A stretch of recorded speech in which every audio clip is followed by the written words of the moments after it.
Hello dear students, प्यारे साथियों, मित्रों, प्रिय विद्यार्थियों। आज की क्लास के अंतर्गत जो हम बात करेंगे वो राज्य के नीति निर्देशक तत्वों के संदर्भ में हमारी क्लास रहेगी। और जो है डियर स्टूडेंट्स, प्यारे साथियों, मित्रों, आपका लाइक, सब्सक्राइब, शेयर मुझे और अधिक जो है मोटिवेट करेगा। आपके लिए बेहतर से बेहतर कंटेंट उपलब्ध कराने का जो है मेरा लगातार जो है प्रयास रहेगा। तो आप आगे क्लास के यूट्यूब चैनल को ज़्यादा से ज़्यादा लाइक कीजिएगा, शेयर कीजिएगा, सब्सक्राइब कीजिएगा। डियर स्टूडेंट्स, जो हमारा टॉपिक है राज्य की नीति के निर्देशक तत्व, डायरेक्टिव प्रिंसिपल्स ऑफ स्टेट, जो पॉलिसी है कि राज्य के नीति निर्देशक जो तत्व होते हैं वो संविधान की जो प्रस्तावना है, प्रस्तावना में उद्धृत जो सामाजिक है, आर्थिक और राजनीतिक न्याय, इसके अलावा स्वतंत्रता, समानता और जो बंधुता की जो भावना है उस पे जो है ये आधारित है। और राज्य के जो नीति निर्देशक जो तत्व होते हैं उनका जो उद्देश्य होता है वो लोक कल्याणकारी राज्य की क्या करना होता है, स्थापना करना होता है। तो जो नीति निर्देशक तत्व है डियर स्टूडेंट्स, ये आयरलैंड के संविधान से जो है प्रेरित हैं, अर्थात आयरलैंड के संविधान से लिए गए हैं। और हमारे जो संविधान का जो भाग 4 है, भाग 4 के अनुच्छेद 36 से लेकर के और 51 तक जो है राज्य के नीति निर्देशक तत्वों का जो है क्या किया गया है, उल्लेख किया गया है। तो जो प्रस्तावना में जो उद्धृत जो सामाजिक, राजनीतिक, सामाजिक न्याय, स्वतंत्रता और समानता की जो भावना है उस पर आधारित है। जैसा आप सभी जानते हैं डियर स्टूडेंट्स की जो है प्रत्येक देश का एक कॉन्स्टिट्यूशन होता है, संविधान होता है। और जो संविधान होता है, संविधान के जो प्रारंभ में जो है क्या होती है, प्रस्तावना होती है। संविधान के प्रारंभ में क्या होती है, प्रस्तावना होती है। और जो प्रस्तावना को संविधान की जो है आत्मा भी कहा जाता है, इसको कुंजी भी कहा गया है। तो प्रस्तावना जो है संविधान के जो मुख्य आदर्श होते हैं, लक्ष्य होते हैं, उन सबको क्या करती है, स्पष्ट करती है। तो इस प्रकार से जैसे भारतीय संविधान की जो हमारी जो प्रस्तावना है कि हम भारत के लोग भारत को संपूर्ण प्रभुत्व संपन्न, लोकतांत्रिक, पंथनिरपेक्ष, समाजवादी गणराज्य बनाने के लिए उसके समस्त नागरिकों को विचार, अभिव्यक्ति, बंधुता, अवसर, क्षमता और ये जो सब जो प्रदत्त करते हुए लास्ट में कहा गया है कि 26 नवंबर 1949 को अंगीकृत करते हैं, अधिनियमित करते हैं और क्या करते हैं, आत्मार्पित करते हैं। तो डियर स्टूडेंट्स, जो प्रस्तावना है वो संविधान का सार होती है, उसकी कुंजी होती है।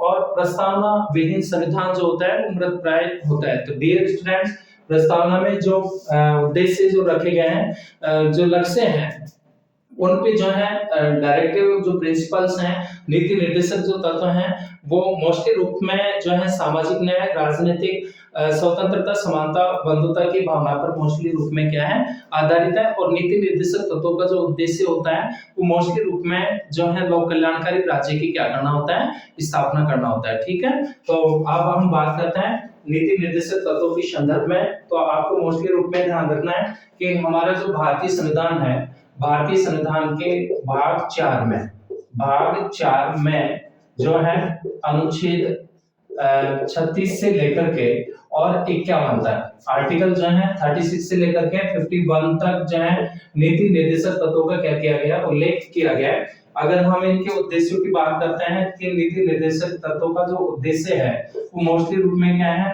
तो मुख्य रूप में जो है लोक कल्याणकारी राज्य की क्या करना है, स्थापना करना है। ठीक है, लोक कल्याणकारी राज्य की जो है स्थापना करना राज्य के प्रकारों के रूप में होता है। जैसे राज्य के बहुत सारे टाइप होते हैं, जैसे अधिनायकवादी राज्य हैं होते हैं, इसके अलावा जो है लोकतांत्रिक राज्य हैं, इसके अलावा हम जो है लोक कल्याणकारी, लोकतांत्रिक राज्यों के अंतर्गत ही लोक कल्याणकारी राज्य की बात करते हैं। तो लोक कल्याणकारी राज्य वह राज्य होता है जिसका अधिक से अधिक जो ध्येय होता है, जो मुख्य रूप से अधिक जनता का क्या करना होता है, लोक कल्याण करना होता है, अर्थात जनता के कल्याण पर आधारित क्या होता है, राज्य होता है, उसको हम बोलते हैं लोक कल्याणकारी राज्य। तो इस प्रकार से जो है जो नीति निर्देशक तत्व हैं ये लोक कल्याणकारी राज्य की स्थापना में जो है अपना मुख्य रूप से रोल निभाते हैं, भूमिका निभाते हैं। और ये भी कह सकते हैं कि जिस प्रकार से हमारी जो ड्यूटीज होती है राज्य के प्रति, हमारे जो मूल कर्तव्य हैं, उसी प्रकार से जो है जो राज्य के नीति निर्देशक तत्व हैं, ये भी सरकारों के लिए, शासन के लिए किसका काम करते हैं, ड्यूटीज का काम करते हैं। अर्थात सरकार के जो है इनको हम पथ प्रदर्शक के रूप में कह सकते हैं। सरकार को इस प्रकार की जो है पॉलिसी बनाने के लिए प्रेरित करते हैं ताकि अधिक से अधिक जनता का क्या हो, कल्याण हो और नव कल्याणकारी राज्य की क्या की जा सके, स्थापना की जा सके। ठीक है, तो मोस्टली रूप में ध्यान रखना है। ये जो प्रेरित हैं नीति निर्देशक जो तत्व हैं, ये मोस्टली रूप में जो प्रेरित हैं, ये कहाँ के संविधान से, आयरलैंड के संविधान से, आयरलैंड के संविधान से क्या है, प्रेरित हैं। ठीक है, आयरलैंड के संविधान से क्या है, प्रेरित हैं, अर्थात आयरलैंड के संविधान से जो है लिए गए हैं। डियर स्टूडेंट्स, हमारे कॉन्स्टिट्यूशन जो मेकर हैं उन्होंने विभिन्न देशों के संविधानों का जो है अध्ययन किया और जो महत्वपूर्ण जो प्रावधान थे, जो अच्छे जो आर्टिकल थे, प्रावधान थे, उनको जो अच्छे लगे उनको भारतीय संविधान के अंतर्गत क्या किया गया है, शामिल किया गया है, उनको अंगीकार किया गया है। ठीक है, तो संवैधानिक उपबंधों के अगर हम बात करते हैं तो भाग 4 में उल्लेखित है। इसके अलावा जो है इसकी प्रेरणा आयरलैंड के संविधान से जो है ली गई है या मिली है।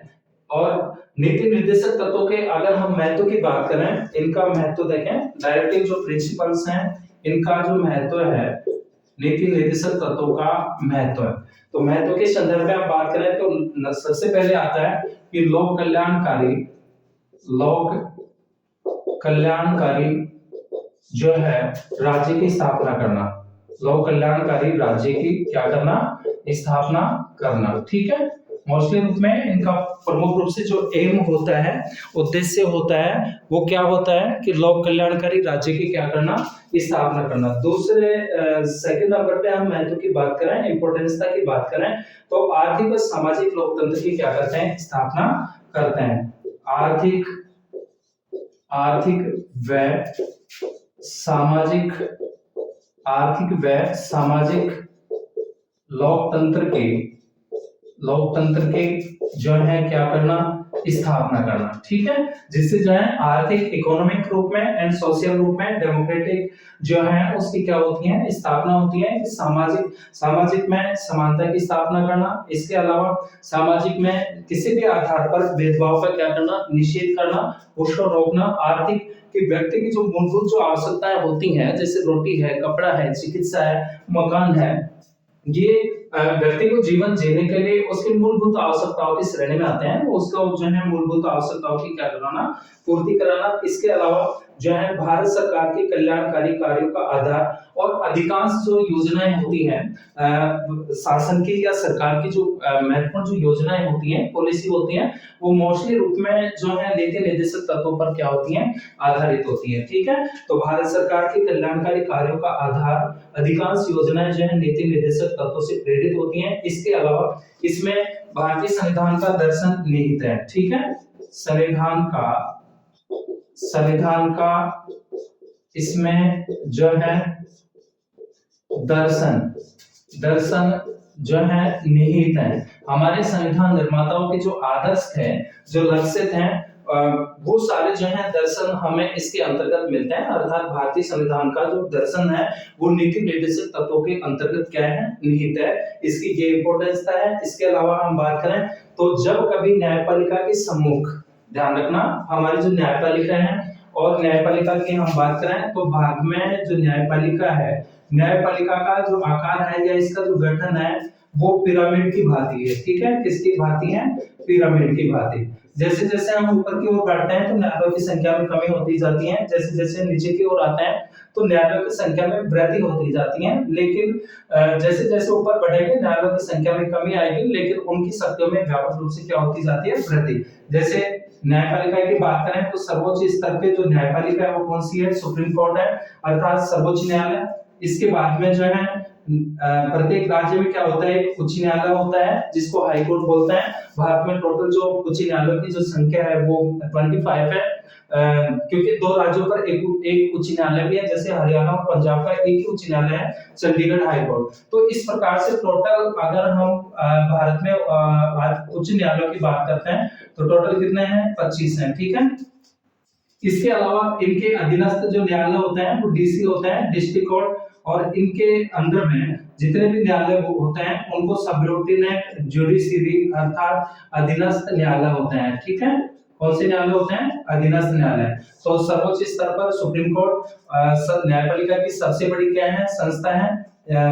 इसके अलावा इसके अधीनस्थ प्रत्येक राज्य में एक उच्च न्यायालय है। इसके अलावा इनके अधीनस्थ जो होता है डिस्ट्रिक्ट कोर्ट होता है, जिला न्यायालय होता है, और इनके नीचे जितने भी न्यायालय होते हैं वो कौन से न्यायालयों की श्रेणी में आते हैं? अधीनस्थ न्यायालयों की श्रेणी में आते हैं। ठीक है, तो न्यायपालिका के सम्मुख या सुप्रीम कोर्ट के सम्मुख जब भी कोई ऐसे जो है किसी प्रकार की संवैधानिक कठिनाई उत्पन्न होती है तो मोस्टली रूप में न्यायपालिका ने संविधान की प्रस्तावना और राज्य के नीति निर्देशक तत्वों को ध्यान में रख करके जो है संविधान को समझने की क्या किया है? प्रयास किया है। इसके आधार पर भी जो है डिसीजन किए जाते हैं।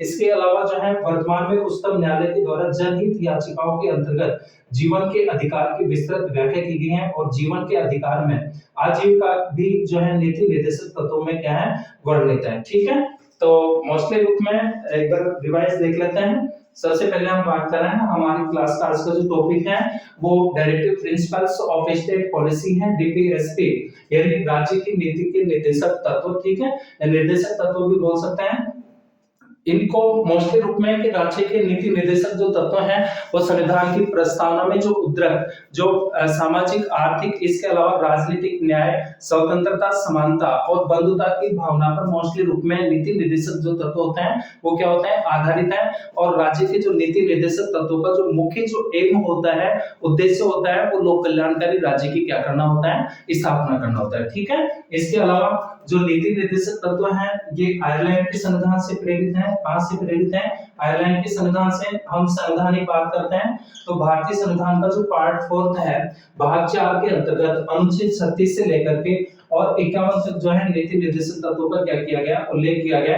नीति निर्देशक तत्वों का जो उद्देश्य होता है वो मोस्टली रूप में क्या होता है कि लोक कल्याणकारी राज्य की क्या करना? स्थापना करना। इसके अलावा महत्व के संदर्भ में अपन बात कर रहे हैं तो सबसे पहले जो है लोक कल्याणकारी राज्य की स्थापना करना, आर्थिक व सामाजिक लोकतंत्र की स्थापना करना, संविधान का इसमें दर्शन निहित है। इसके अलावा भारत सरकार या शासन की जो महत्वपूर्ण जो योजनाएं होती हैं, पॉलिसी होती हैं, वो नीति निर्देशक तत्वों से क्या होती हैं? प्रेरित होते हैं। किससे प्रेरित होती हैं?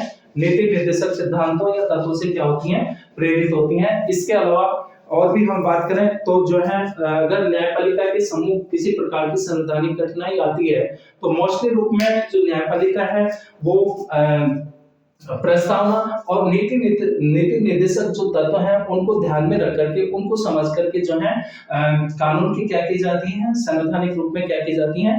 व्याख्या की जाती है। तो डियर स्टूडेंट्स, मोस्टली रूप में जो है नीति निर्देशक तत्वों का ये महत्व है। इसके अलावा हम विभिन्न जो विचारक हैं राज्य के नीति निर्देशक तत्वों के संबंध में उनके जो विचार हैं उनके संदर्भ में भी अपन बात करते हैं कि किसने जो है क्या कहा है नीति निर्देशक तत्वों के संदर्भ में। तो डॉक्टर बी.आर. अम्बेडकर ने कहा कि नीति निर्देशक तत्वों का बहुत बड़ा मूल्य है और ये भारतीय राज्य व्यवस्था के जो लक्ष्य हैं आर्थिक लोकतंत्र को निर्धारित करते हैं जैसा कि राजनीतिक लोकतंत्र में प्रकट होता है। ये डॉक्टर बी.आर. अम्बेडकर के अनुसार। इसके अलावा विल ऑस्टिन ने कहा है कि निर्देशक तत्व सामाजिक क्रांति के उद्देश्यों की प्राप्ति के महत्वपूर्ण रूप से क्या है? ये माध्यम है। कौन सी क्रांति के? सामाजिक क्रांति के महत्वपूर्ण रूप में इनको क्या बताया? साधन के रूप में बताया, उद्देश्यों की प्राप्ति के माध्यम के रूप में बताया। और बी.एन. राव कहते हैं कि नीति निर्देशक तत्वों का राज्य प्राधिकारियों के लिए शैक्षिक क्या है? महत्व है। ठीक है, इसके अलावा हम बात करते हैं भाग 4 में उल्लेखित नीति निर्देशक जो तत्व हैं 36 से लेकर के और 51 तक में। तो मुख्य जो इसके जो आर्टिकल्स हैं उनके संदर्भ में अपन बात करेंगे। 36 में कहा गया जो उल्लेख किया गया कि नीति निर्देशक तत्वों के संदर्भ में राज्य की परिभाषा का क्या किया गया? उल्लेख किया गया। और 37 के अंतर्गत नीति निर्देशक तत्वों को न्यायालय द्वारा परिवर्तनीय न होते हुए भी देश के शासन में मूलभूत इनको माना गया और विधि बनाने में इन सिद्धांतों को लागू करना राज्य की मोस्टली रूप में क्या होती है? ड्यूटीज होती हैं। जैसा मैंने पहले आपने चर्चा की है कि जो नीति निर्देशक जो तत्व होते हैं, डायरेक्टिव जो प्रिंसिपल होते हैं, वो सरकार के लिए पथ प्रदर्शन का कार्य करते हैं, अर्थात सरकार को इस प्रकार की पॉलिसी या नीतियां कानून बनाने के लिए प्रेरित करते हैं ज्यादा से ज्यादा जो है किसकी स्थापना हो? लोक कल्याणकारी राज्य की क्या हो सके? स्थापना हो सके, सामाजिक और आर्थिक लोकतंत्र की क्या हो सके? स्थापना हो सके। ठीक है, इसके अलावा जो है 38 के अंतर्गत कि राज्य लोक कल्याण की अभिवृद्धि के लिए सामाजिक व्यवस्था बनाएगा और राज्य ऐसी सामाजिक व्यवस्था करे जिससे सामाजिक, आर्थिक, राजनीतिक, न्याय, राष्ट्रीय जीवन की सभी संस्थाओं को अनुप्रमाणित करें, भरसक प्रभावी रूप में स्थापना और संरक्षण करके लोक कल्याण की अभिवृद्धि का क्या करेगा, प्रयास करेगा। ठीक है। इसके अलावा आय, प्रतिष्ठा और सुविधाओं तथा अवसरों की असमानताओं को क्या करना, समाप्त करना, ये भी राज्य का जो है मोस्टली रूप में क्या रहेगा, एक कर्तव्य के रूप में होगा। इसके अंतर्गत जो है कहा गया है। नेक्स्ट जो आता है कि 39 के अंतर्गत कि राज्य इस प्रकार के जो है अनुसरण करेगा, इस तरह की नीतियां बनाएगा कि स्त्री और पुरुष सभी नागरिकों को आजीविका के पर्याप्त साधन प्राप्त करने का क्या होना चाहिए, उनको अधिकार मिले, समुदाय के भौतिक संसाधनों का उचित वितरण और स्वामित्व हो, उत्पादन के साधनों का क्या होना चाहिए, विकेंद्रीकरण, और महिलाओं और पुरुषों को समान कार्य के लिए जो है उनको समान वेतन जो है दिया जाए, वेतन के संदर्भ में किसी प्रकार का कोई भेदभाव नहीं होना चाहिए। इसके अलावा जो है डियर स्टूडेंट्स और भी जो महत्वपूर्ण है 39 के अंतर्गत की समान अवसर के आधार पर न्याय देना, निःशुल्क कानूनी सहायता उपलब्ध कराना ताकि गरीबों को अन्याय का शिकार न होना पड़े, और 42वें संविधान संशोधन अधिनियम 1976 के द्वारा 39 कै को जो है क्या किया गया है, शामिल किया गया है। मोस्टली रूप में आपको ध्यान रखना है। ठीक है। 39 कै इसके अंतर्गत क्या है, निःशुल्क विधिक जो है सलाह। ठीक है। निःशुल्क विधिक या कानूनी सलाह, विधिक सलाह, ये 42 संविधान संशोधन 1976 के अंतर्गत जो है इसको क्या किया गया है, शामिल किया गया है। ठीक है। इसके अलावा जो है 40 के अंतर्गत जो है ग्राम पंचायतों का संगठन करना। ध्यान रखना किसमें ग्राम पंचायतों का संगठन की बात किसमें कही गई है, ग्राम पंचायतों के संगठन के संदर्भ में जो कहा गया है वो अनुच्छेद, बहुत बार डियर स्टूडेंट्स कॉम्पिटिटिव एग्जाम में क्वेश्चन पूछा गया है, तो अनुच्छेद जो है 40 के अंतर्गत ध्यान रखना, कौन से अनुच्छेद के अंतर्गत, अनुच्छेद जो है 40 के अंतर्गत जो है इसकी बात कही गई है।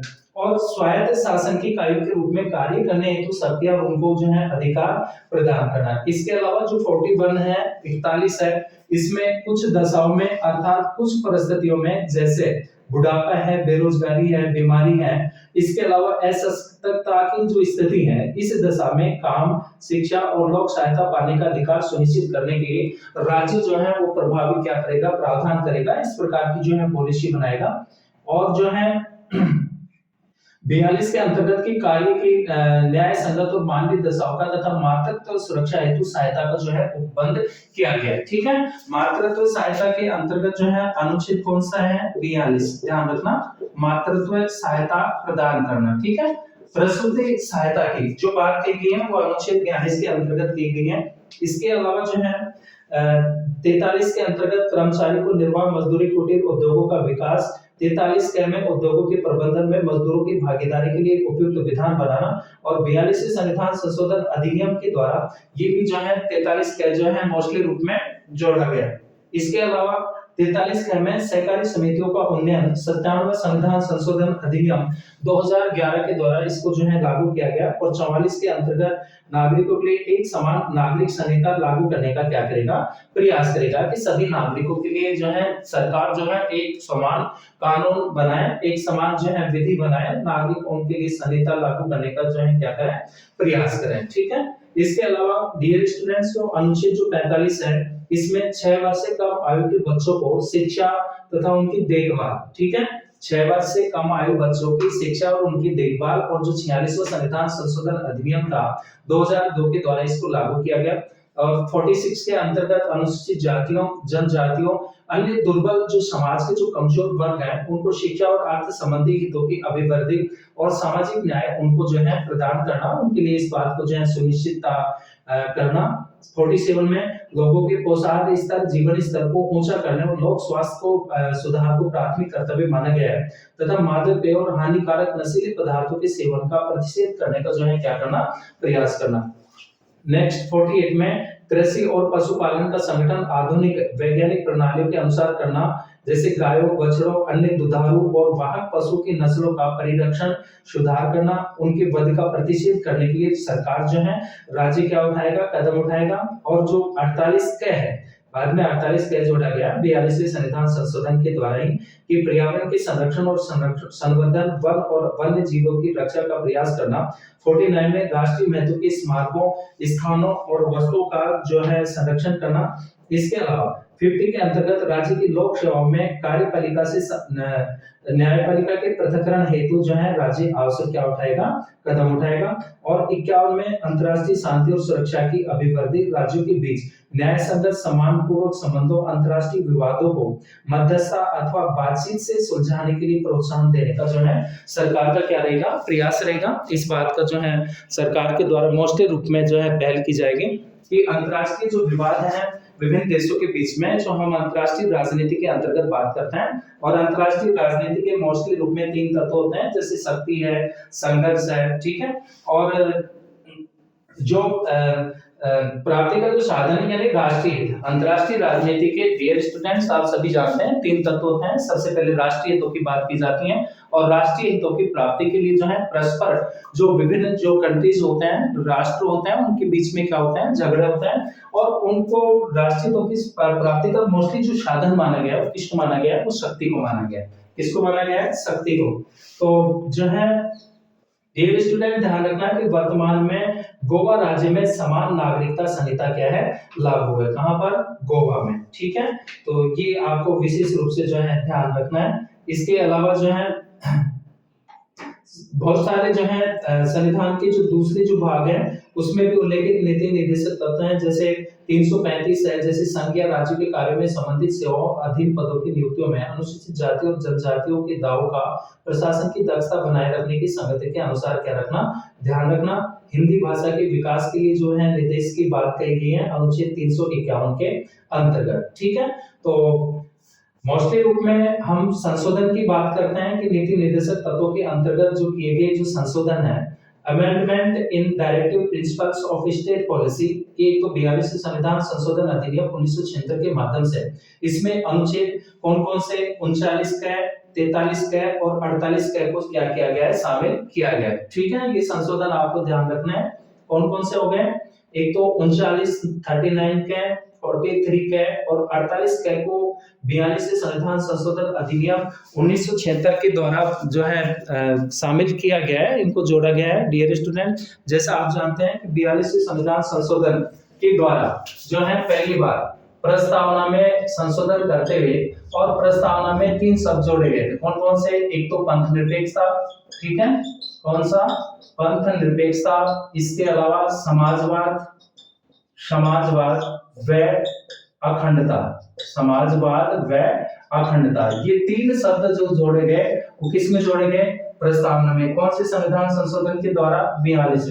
तो 42वां जो संविधान संशोधन था जो है 42वां संविधान जो है संशोधन कब हुआ, ये 1976 में, ध्यान रखना 1976 में। तो बहुत सारे जो है प्रावधान जो है शामिल किए गए। तो किस प्रकार से 42वें संविधान संशोधन को जो है मिनी कॉन्स्टिट्यूशन के नाम से भी जाना जाता है, अर्थात इसको लघु संविधान के नाम से भी जाना जाता है। तो भारतीय संविधान की जो प्रस्तावना है, प्रिम्बल्स है, जिसको संविधान की आत्मा कहा जाता है, कुंजी कहा जाता है, संविधान के प्रारंभ में होती हैं, और संविधान के जो मुख्य आदर्श होते हैं, लक्ष्य होते हैं, उन सबको जो स्पष्ट करती है कौन करती है, प्रस्तावना। तो प्रस्तावना में आज तक केवल एक ही बार संशोधन किया गया है, और वो जो संशोधन था वो कौन सा था, 42वां संविधान संशोधन था, जिसके द्वारा संविधान की प्रस्तावना में 3 शब्दों को क्या किया गया, शामिल किया गया, पंथ निरपेक्षता, समाजवाद और अखंडता, ठीक है। तो 42वें संविधान संशोधन के द्वारा ही जो है नीति निर्देशक तत्वों के अंतर्गत जो है एक तो 39 का और 43 का बात करें तो 39 का, इसके अलावा 43 का, और जो है इसके अलावा 48 का को शामिल किया गया। 48 का को क्या किया गया, शामिल किया गया, इसको क्या किया गया, ऐड किया गया, ठीक है। इन प्रावधानों को क्या किया गया, ऐड किया गया। अब इसमें इसके अलावा 44वें संविधान संशोधन अधिनियम जो कि 1978 में होता है, इसके माध्यम से अनुच्छेद 38 की भाषा को जो है परिवर्तित किया गया है, और अनुच्छेद 45 में उल्लेख है कि राज्य प्रारंभिक शैशव की देखरेख और सभी बच्चों को उस समय तक जब तक कि वो 6 वर्ष की आयु पूर्ण नहीं कर रहे हैं उनको शिक्षा प्रदान करने के लिए क्या करेगा, प्रयास करेगा। और यह 86वें संविधान संशोधन अधिनियम 2002 की धारा 3 के द्वारा 1 अप्रैल 2010 से जो है इसको क्या किया गया है, जो है स्थापित किया गया है, इसको लागू किया गया है। डियर स्टूडेंट्स, 66वां संविधान संशोधन कब होता है? 2002 में। और इसके द्वारा जो है जैसा आपने पिछली क्लास के अंतर्गत बात की थी, जो है मूल कर्तव्यों की क्लास के संदर्भ में कि जो प्रारंभ में नागरिकों को 10 मूल कर्तव्य प्रदान जो है निर्धारित किए गए थे, ठीक है। और बाद में 86 संविधान संशोधन 2002 के द्वारा नागरिकों का 11वां मूल कर्तव्य और जोड़ा गया कि प्रत्येक माता पिता अभिभावक चाहे जैसे भी स्थिति में है, अपने 6 से लेकर के और 14 वर्ष तक की जो आयु के जो बालक हैं उनको शिक्षा के अवसर वो क्या करवाएंगे, उपलब्ध कराएंगे। ये प्रत्येक नागरिक की क्या रहेगी, ड्यूटीज रहेगी, ठीक है। प्रत्येक नागरिक का क्या रहेगा, कर्तव्य रहेगा। तो इसी के माध्यम से जो है प्रारंभिक शिक्षा को भी जो है क्या बना दिया गया है, अधिकार बना दिया गया है। और 21 के अंतर्गत है डियर स्टूडेंट्स जो है प्रारंभिक शिक्षा का अधिकार। तो इसके द्वारा जो है इस बात का जो है प्रयास किया गया, और ये जो है इसके द्वारा प्रतिस्थापित किया गया है 1 अप्रैल 2010 से। 97वें संविधान संशोधन अधिनियम 2011 के माध्यम से अनुच्छेद 43 ख में सहकारी समिति शब्द को जोड़ा गया है। ध्यान रखना, 97वें संविधान संशोधन अधिनियम, 97वें संविधान संशोधन अधिनियम, 97वें संविधान संशोधन अधिनियम 2011 के माध्यम से, कब आए, 2011 के माध्यम से, 2011 के माध्यम से जो है अनुच्छेद 43 ख में, अनुच्छेद 43 ख में जो है सहकारी शब्द जोड़ा गया है। ध्यान रखना, सहकारी शब्द जोड़ा गया है, सहकारी शब्द जो है जोड़ा गया है। किसके माध्यम से? 97वें संविधान संशोधन अधिनियम 2011 के माध्यम से। तो डियर स्टूडेंट्स, ये मोस्टली रूप में राज्य के नीति निर्देशक तत्वों में किए गए जो है संशोधन है। इसके अलावा जो है मूल जिसके अंतर्गत जो है मोस्टली रूप में, तो कहने का मतलब ये जो डायरेक्टली जो प्रिंसिपल्स हैं ये सरकार के लिए जो है क्या होते हैं, पथ प्रदर्शन का जो है कार्य करते हैं। जिस प्रकार से नागरिकों के मूल कर्तव्य होते हैं, उसी प्रकार से जो है नीति निर्देशक जो तत्व है वो सरकार के लिए क्या करते हैं, प्रेरणा का कार्य करते हैं। सरकार को इस तरह की नीतियों पर चलने के लिए प्रेरित करते हैं ताकि जो है ज्यादा से ज्यादा जो है या ये कहें कि लोक कल्याणकारी राज्य के लक्ष्यों की क्या की जा सके, प्राप्ति की जा सके। तो डियर स्टूडेंट्स, निश्चित रूप में आज की क्लास आपके लिए विभिन्न कॉम्पिटिटिव एग्जाम्स के अंतर्गत, यूजी और पीजी क्लासों के अंतर्गत ये महत्वपूर्ण जो है टॉपिक आपके लिए साबित होगा, इस बात की मैं उम्मीद करता हूं। सभी विद्यार्थियों का मिलते हैं नेक्स्ट क्लास के अंतर्गत, तब तक सभी विद्यार्थियों का बहुत बहुत थैंक यू।